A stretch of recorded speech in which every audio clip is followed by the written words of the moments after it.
नमस्कार. महाराष्ट्रातील विविध क्षेत्रातील बातम्या झटपट आपल्या मोबाईलवर पाहण्यासाठी लगेचच सबस्क्राइब करा राष्ट्रशक्ती लाईव्ह न्यूज आणि सोबत बेल आयकॉन प्रेस करायला विसरू नका. मोठी बातमी समोर येत आहे. राष्ट्रवादीचे नेते आणि मंत्री धनंजय मुंडे यांच्या अडचणीत आता आणखी वाढ होण्याची शक्यता आहे. सामाजिक कार्यकर्त्या अंजली दमानिया यांनी धनंजय मुंडे यांचे 2 व्हिडिओ ट्विट केले आहेत. या व्हिडिओमुळे धनंजय मुंडे यांच्या अडचणी वाढू शकतात. पहिल्या व्हिडिओमध्ये धनंजय मुंडे हे गाडी चालवताना दिसत आहेत, तर त्यांच्या शेजारी वाल्मिक कराड बसलेले दिसत आहेत.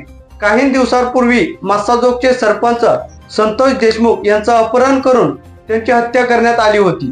या प्रकरणात वाल्मिक कराड यांच्यावर देखील आरोप करण्यात येत आहेत. दरम्यान वाल्मिक कराड आणि धनंजय मुंडे हे एकाच कारमध्ये बसल्याचा आणि मुंडे गाडी चालवत असल्याचा व्हिडिओ दमानिया यांनी ट्विट केला आहे. तर दुसऱ्या व्हिडिओमध्ये धनंजय मुंडे यांच्या हातात पिस्तूल दिसत आहे. हे 2 व्हिडिओ ट्विट करून कॅप्शन दिले आहे की हे असलेच बॉस का.